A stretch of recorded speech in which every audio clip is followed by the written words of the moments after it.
জোরে বলেন সুবহানাল্লাহ। আমার ভাইরা, আল্লাহর হাবিব বলেছেন রোজাদার ব্যক্তিদের জন্য পাঁচটা পুরস্কারের কথা বলা হয়েছে।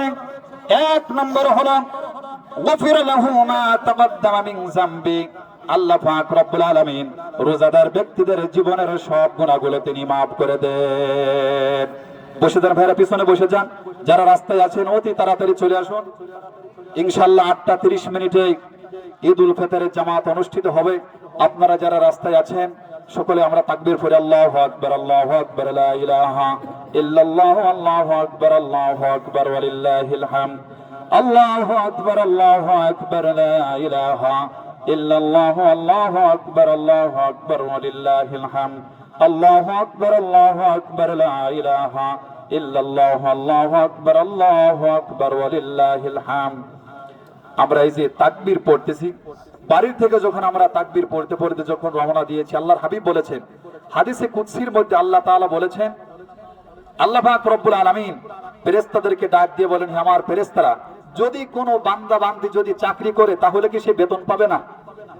আপনারা যারা চাকরি করেন অনেকে বোনাস পেয়েছেন, বেতন পাইছেন না? সরকার আপনাকে বেতন দিয়েছে, অথবা কোনো কারণে অর্থনৈতিক কম হওয়ার কারণে, অর্থনৈতিক সমস্যার কারণে সরকার আপনাকে বেতনটা আটকেও রাখতে পারে, কিন্তু আল্লাহ আপনাদের বেতন আটকাবে না। হাদিসে কুদসির মধ্যে আল্লাহ তাআলা বলেছেন, যখন বান্দা একটা মাস সিয়াম সাধনা করার পর যখন ঈদগাহের দিকে রওনা দেয়, আল্লাহ পাক রব্বুল আলামিন ফেরেশতাদেরকে বলেন, আমার ফেরেশতারা, আমার কোন বান্দা বান্দি যদি চাকরি করে তাহলে কি সে বেতন পাবে না? আল্লাহর ফেরেশতারা বলে, রব্বুল আলামিন অবশ্যই তারা বেতন পাবে। আল্লাহ পাক বলেন, হে আমার ফেরেশতারা, প্রথম নম্বর বেতন হলো গফির লাহু মা তাকদ্দামা মিন যামবি, জীবনের সব গুনাহগুলো মাফ, জীবনের সব গুনাহগুলো মাফ। অন্য জায়গায় আল্লাহর হাবিব বলেছেন, ইযা কানা ওয়াকাফাতিল মালাইকাতু, ইযা কানা ওয়াকাফাতিল মালাইকাতু বাবিন লিতুরুক ইয়া মা'শারাল মুসলিমিনা উক্তু ইলা রাব্বিল কারীম। আল্লাহর হাবিব বলেছেন, যখন রোজাদার ব্যক্তিরা একটা মাস সিয়াম সাধনা করার পর সালাত আদায় করার জন্য যখন ঈদগাহের দিকে বাড়ি থেকে রওনা দেয়, আল্লাহ হাবিব বলেছেন, রাস্তার মোড়ে মোড়ে আল্লাহর ফেরেশতারা দাঁড়িয়ে তাদেরকে মারহাবা সালাম বর্ষণ করতে থাকে। রাস্তার মোড়ে মোড়ে আপনাদেরকে সালাম দেখি না, এটা আমাদের আকীদা, এটা আমাদের বিশ্বাস। এই বিশ্বাস যদি না থাকে তাহলে তো আমাদের ঈমান থাকবে না। এই বিশ্বাস আমাদের আছে যে আল্লাহর ফেরেশতারা রাস্তার মোড়ে মোড়ে দাঁড়িয়ে রোজাদার ব্যক্তিদেরকে সংবর্ধনা দিচ্ছেন, তাদেরকে মারহাবা দিচ্ছেন, তাদেরকে সালাম বিনিময় করতেছেন। তাহলে বুঝতে হবে, দুনিয়ার প্রেসিডেন্ট, দুনিয়ার এমপি, দুনিয়ার মন্ত্রী, প্রধানমন্ত্রী আমাদেরকে সালাম দিলে আমরা কত খুশি হই। ডিসি সাহেব, এসপি সাহেব, প্রধানমন্ত্রী তারেক জিয়া যদি এই জায়গায় যদি চলে আসে, কথার কথা, তাহলে তো সালাম তো ডবল ডবল পড়বে, সবাই দাঁড়িয়ে যাবেন, যাবেন না? আল্লাহর ফেরেশতারা আপনাদেরকে দাঁড়িয়ে দাঁড়িয়ে রাস্তার মোড়ে মোড়ে আপনাদেরকে দাঁড়িয়ে দাঁড়িয়ে সালাম সংবর্ধনা দিচ্ছেন, সালাম দিচ্ছেন, সাকিনা দিচ্ছেন। আপনারা খুশি না বলেন? আমাদের এই বিশ্বাস আছে, আল্লাহ যদি আমাদের উপরে সিয়াম ফরজ নাই করতেন, কি জন্য একটা মাস ধৈর্য ধারণ করে কষ্ট স্বীকার করে বুক ফেটে যাচ্ছে, এরপরেও সিয়ামকে আমরা ছেড়ে দেই না, একমাত্র আল্লাহকে রাজি খুশি করার জন্য, তাকওয়া অবলম্বন করার জন্য, যে তাকওয়ার প্রশিক্ষণ দিয়ে, যে তাকওয়ার মাধ্যমে আমরা আল্লাহর জান্নাতে যেতে চাই। সম্মানিত উপস্থিতি, 2 নম্বর পুরস্কার রোজাদার ব্যক্তির জন্য, কিয়ামতের ময়দানে হাউজে কাউসার আল্লাহ তাআলা তাদেরকে দান করবেন।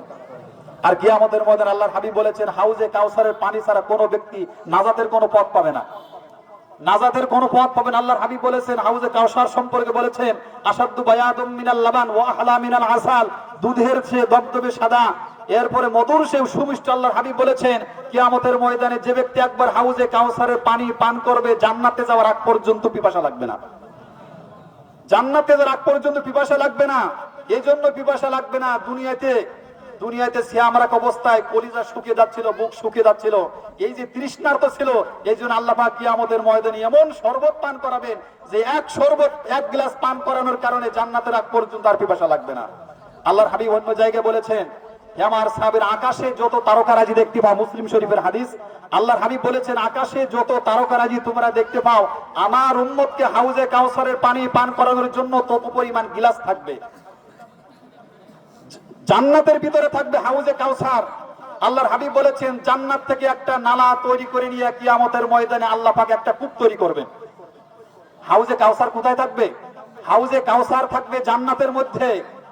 ওখান থেকে আল্লাহর ফেরেশতারা একটা নালা তৈরি করে একটা কূপ কেটে নিয়ে খাল তৈরি করে কিয়ামতের ময়দানে একটা কূপ তৈরি করা হবে, আর কূপের দায়িত্ব দেওয়া হবে আল্লাহর হাবিবকে। জোরে বলেন আল্লাহু আকবার। আল্লাহর হাবিব নিজ হাতে ওই কূপ থেকে গিলাস ভর্তি করে তারা তাদের আল্লাহর হাবিব তার উম্মতকে হাউজে কাউসারের পানি পান করে দেবেন, জান্নাতে যাওয়ার আগ পর্যন্ত আর পিপাসা লাগবে না। 3 নম্বর পুরস্কার রোজাদার ব্যক্তিদের জন্য, যেহেতু আল্লাহ পাক একটা জান্নাত বানিয়েছেন, জান্নাতের 8টা দরজা বানিয়েছেন, রোজাদার ব্যক্তিদের জন্য আল্লাহ পাক স্পেশাল ভাবে রায়আন নামক একটা জান্নাতে যাওয়ার গেট তৈরি। রোজাদার ব্যক্তিরা সম্মানের সাথে আল্লাহর জান্নাতে মধ্যে প্রবেশ করবে। 4র্থ নম্বর পুরস্কার,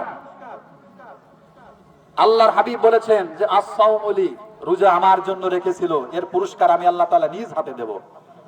নামাজের পুরস্কার আল্লাহ, এরপরে হজের পুরস্কার, অন্যান্য পুরস্কারের কথা বলা হয়েছে হাদিস শরীফের মধ্যে, আল্লাহ ফেরেশতাদের মাধ্যমে দেবেন। কিন্তু রোজাদার ব্যক্তিদের পুরস্কার আল্লাহ পাক নিজ হাতে দেবেন। ওই যে শুরুতে বললাম যে বান্দা ইচ্ছা করলে ঘরের ভিতরে গোপনে গোপনে খাইতে পারতো, কিন্তু আল্লাহর ভয়ে সে কোনো কিছু খায় নাই।